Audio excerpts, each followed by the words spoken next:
Assalamualaikum warahmatullahi wabarakatuh. Perkenalkan, nama saya Luki Alfianisa dengan nomor NIM 230101211200045.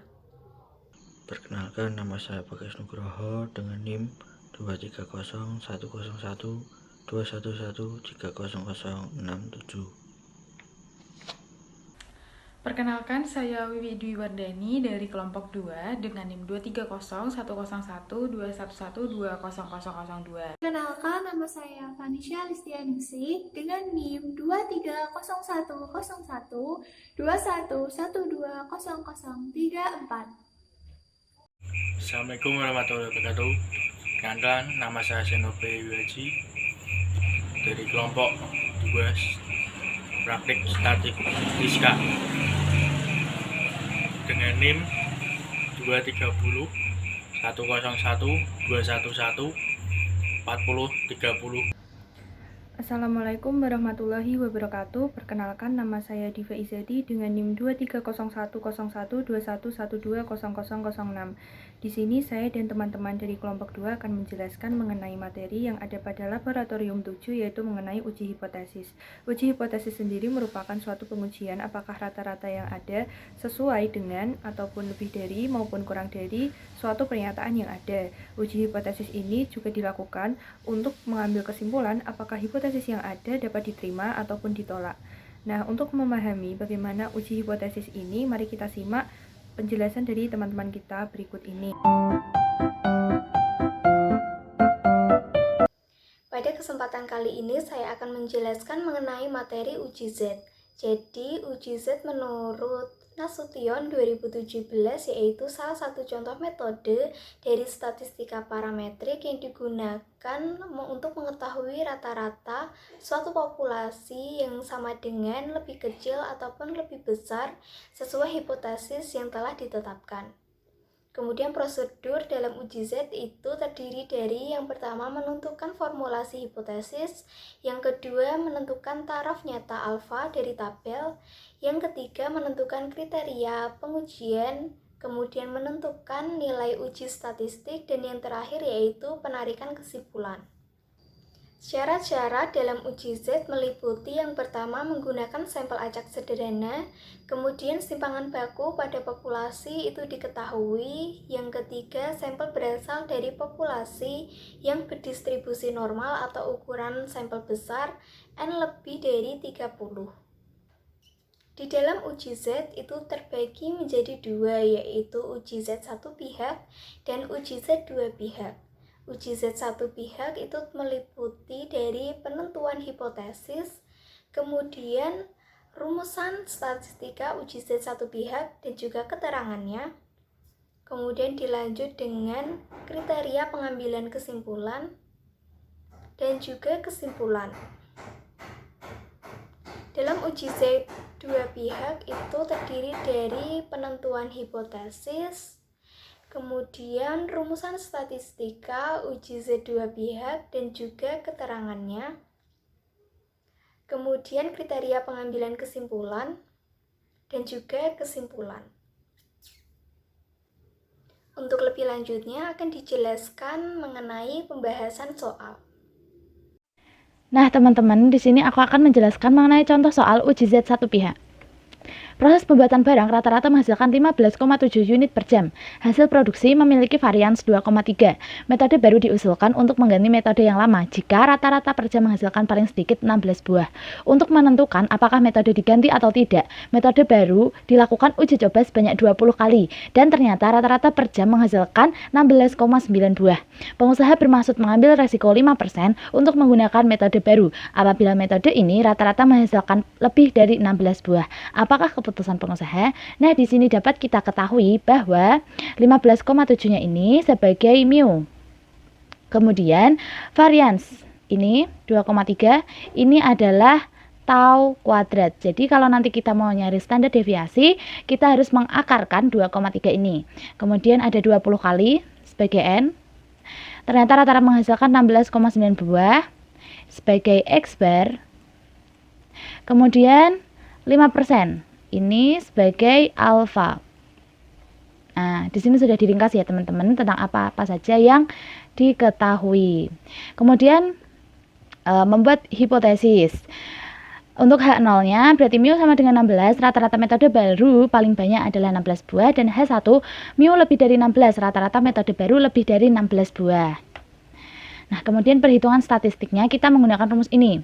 Z sama dengan X bar, ini X bar ya teman-teman, dikurangi mu per tau dibagi akar N. Nah, Z sama dengan 16,9 dikurangi 15,7 per, karena tadi diketahuinya varians, jadi harus diakarkan. Akar 2,3 dibagi akar 20. Nilai Z ketemu 2,65. Ini merupakan Z hitungnya ya.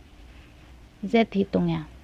Kemudian kita menentukan Z tabel. Z tabel sama dengan ZA sama dengan Z 0,05. Kenapa 0,05? Karena ini merupakan uji satu pihak. Nah, nilainya adalah 1,645.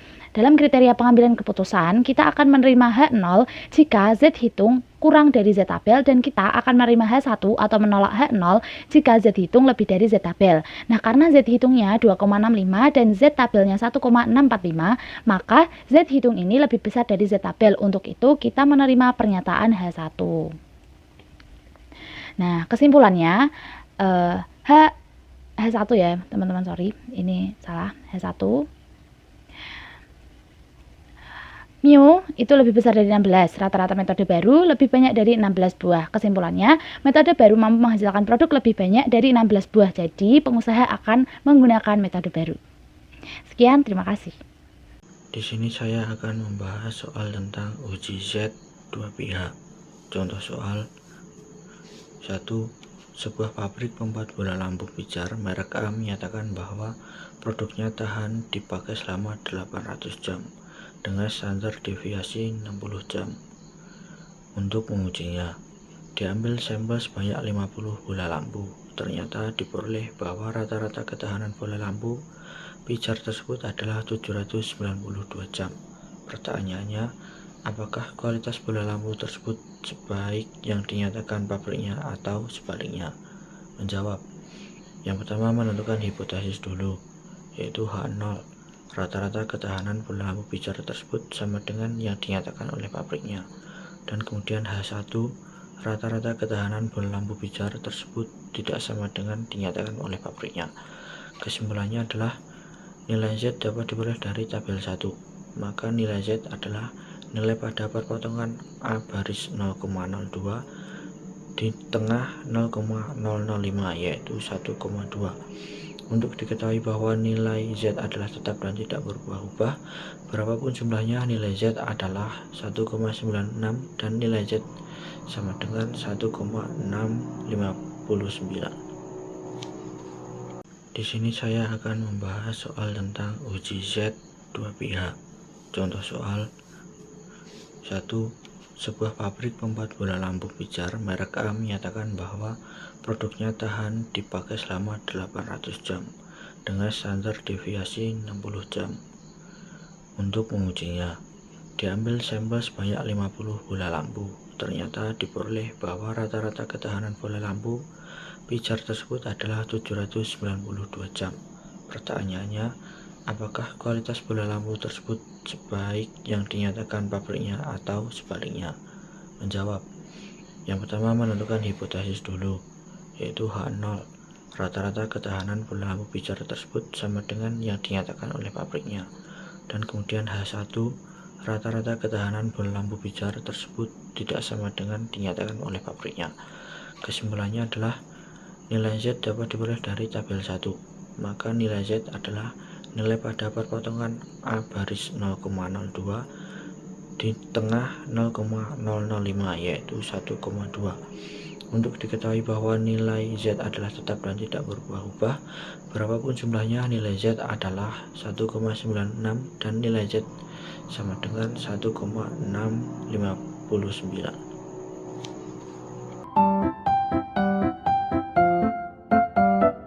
Di sini saya akan menjelaskan materi statistika tentang uji sampel T independen.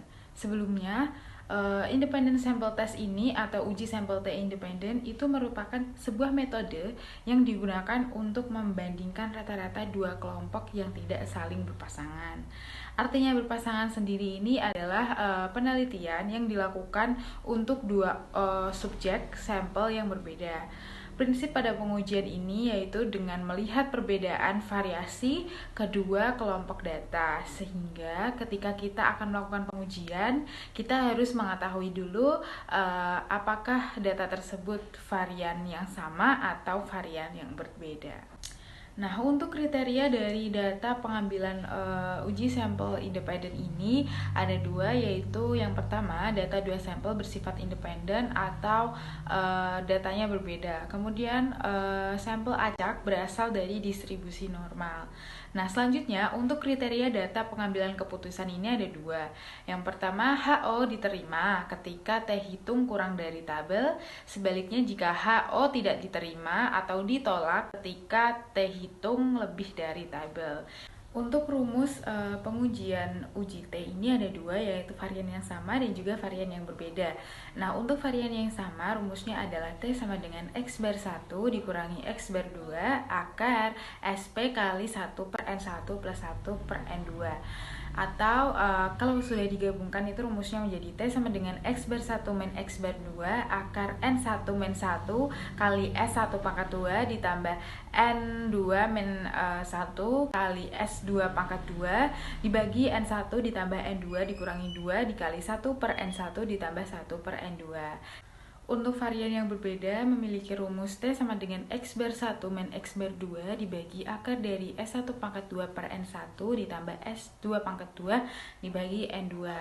Dengan keterangan yaitu N1 sebagai jumlah sampel kelompok 1, N2 adalah jumlah sampel kelompok 2, S1 merupakan simpangan defisiasi sampel kelompok 1, S2 merupakan simpangan defisiasi sampel kelompok 2, DF merupakan derajat kebebasan yaitu dengan rumus N total dikurangi banyaknya perlakuan, kemudian SP adalah varian populasi. Halo semua, saya Vanisha akan menjelaskan materi selanjutnya yaitu mengenai uji T sampel dependent atau berpasangan. Baik, jadi uji T sampel dependent atau berpasangan sering disebut sebagai paired sample t-test yang digunakan untuk membandingkan rata-rata dua variabel untuk suatu grup sampel tunggal. Hal ini sesuai dengan Maulidah et al. Yang menyatakan bahwa uji T sampel berpasangan adalah salah satu metode pengujian hipotesis di mana data yang digunakan itu berpasangan yang kemudian membandingkan rata-rata dua variabel data tersebut dalam satu grup sampel tunggal. Pada uji ini menghitung selisih antara dua variabel pada setiap kasus dan menguji apakah selisih rata-rata tersebut bernilai 0. Kemudian pada uji T sampel dependent atau berpasangan memiliki asumsi yang harus dipenuhi, antara lain yang pertama, data per kelompok berdistribusi normal. Untuk itu perlu dilakukan uji normalitas terlebih dahulu.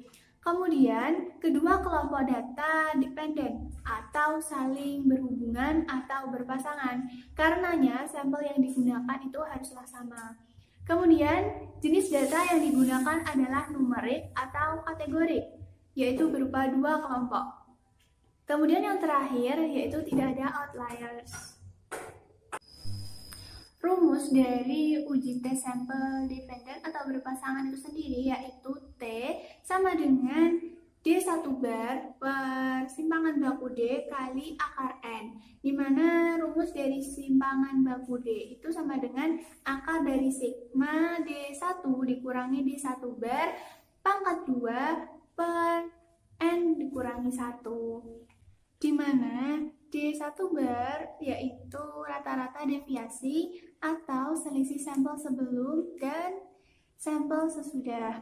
Kemudian ada simpangan baku D yaitu standar deviasi dari D atau selisih sampel sebelum dan sampel sesudah. Lalu ada N yaitu banyaknya sampel, kemudian D1 yaitu selisih sampel sebelum dan sampel sesudah.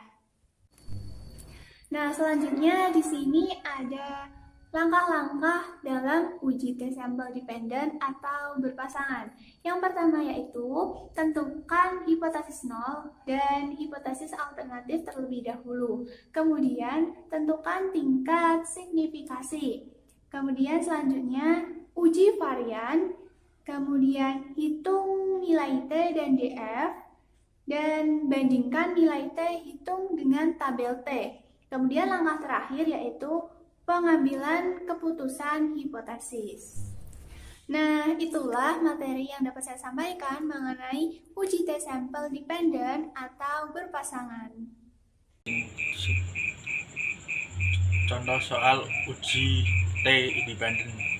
1. Sebuah perusahaan penghasil bahan bakar mobil hendak memilih satu dari 2 ramuan kimia yang akan dijadikan campuran di dalam produknya.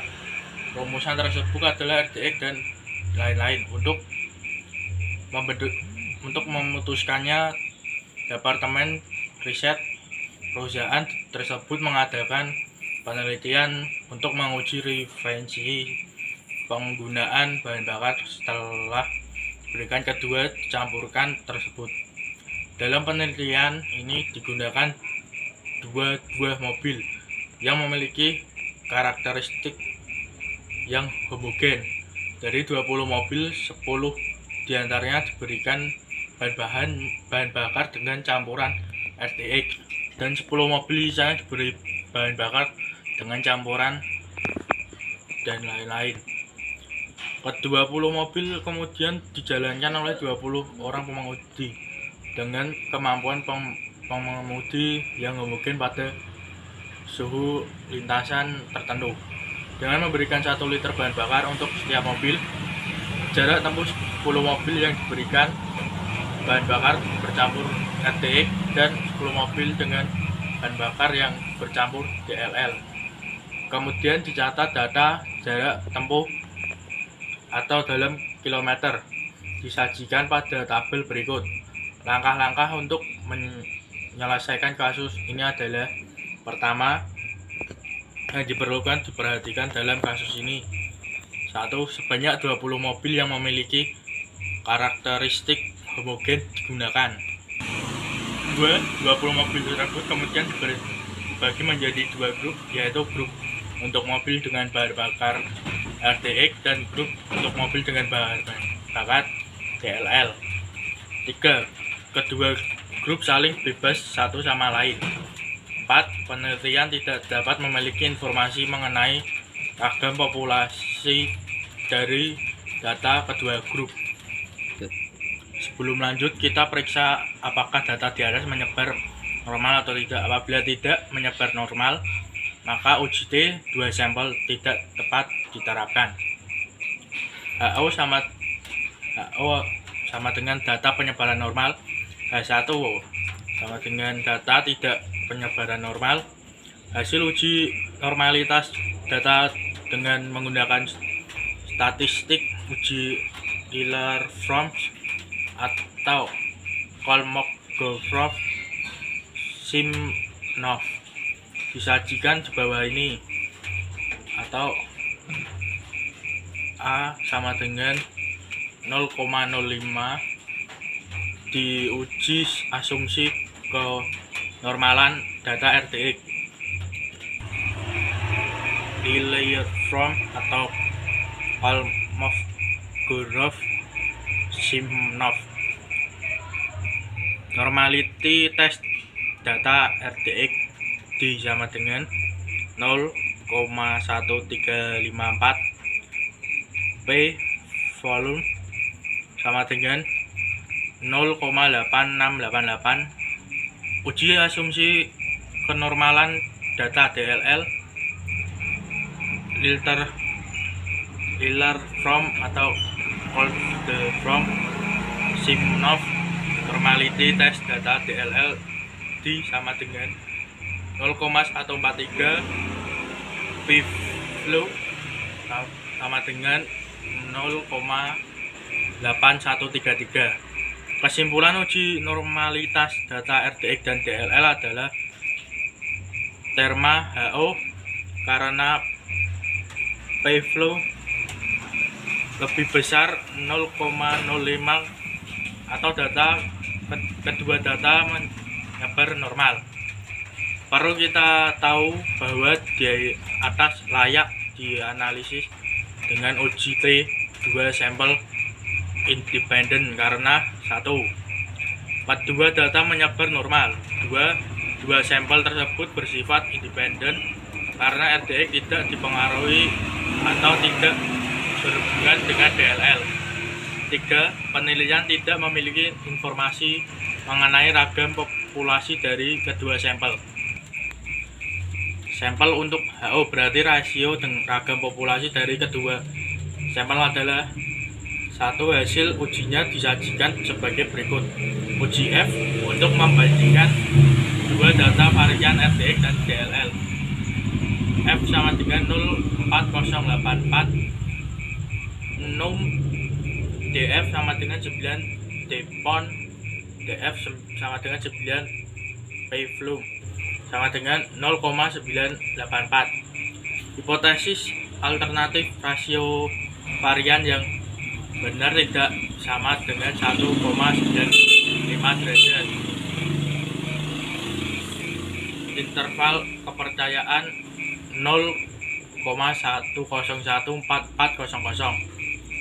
1,6442037. Estimasi sampel rasio varian 0,408399. Kesimpulannya adalah terima HO karena P-flow lebih besar 0,5, sehingga kita dapat mengasumsikan bahwa ragam populasi dari kedua sampel adalah homogen. Untuk itu, metode yang tepat adalah uji T2 sampel independen dengan asumsi ragam populasi dari kedua sampel adalah homogen.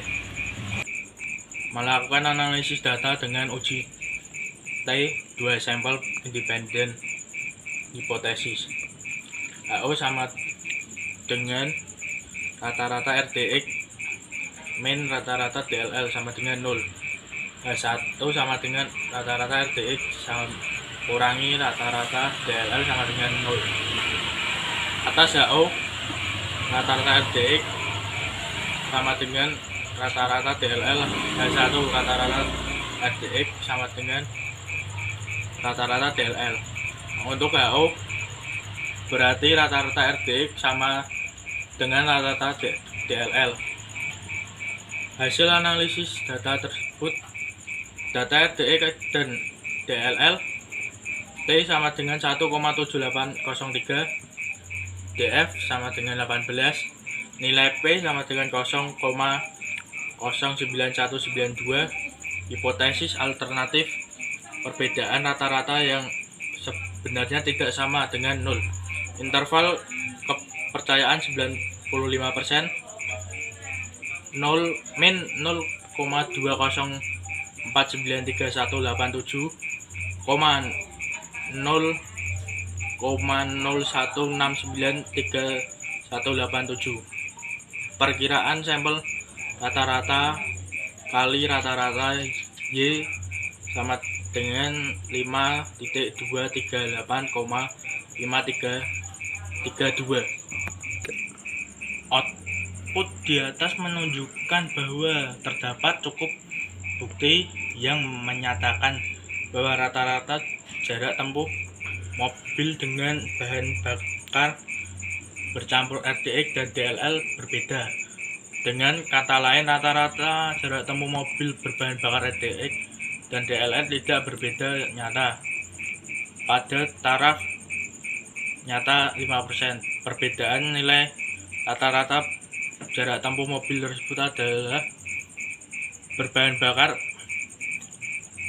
bakar RDX atau 5,238 dan DLL 5,332 hanyalah bersifat kebetulan.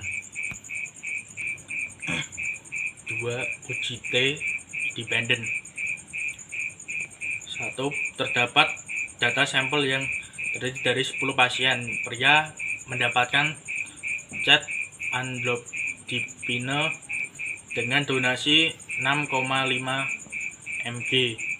Pasien diukur tekanan darah sistolik sebelum memberikan obat dan 60 menit sesudah pemberian obat. Penelitian ingin mengetahui apakah pengobatan tersebut efektif untuk menurunkan tekanan darah pasien tersebut dengan alfa 5%. Adapun data hasil pengukuran adalah sebagai berikut: 175, 179, 165, 170, 162, 177, 178, 140, 146, sesudah 140, 134, 135, 133, 162, 150, 182, 150, 175. Satu hipotesis HO sama dengan 0 atau tidak ada perbedaan tekanan darah sistolik pria antara sebelum dibandingkan sesudah dengan pemberian amlodipine. HA sama dengan O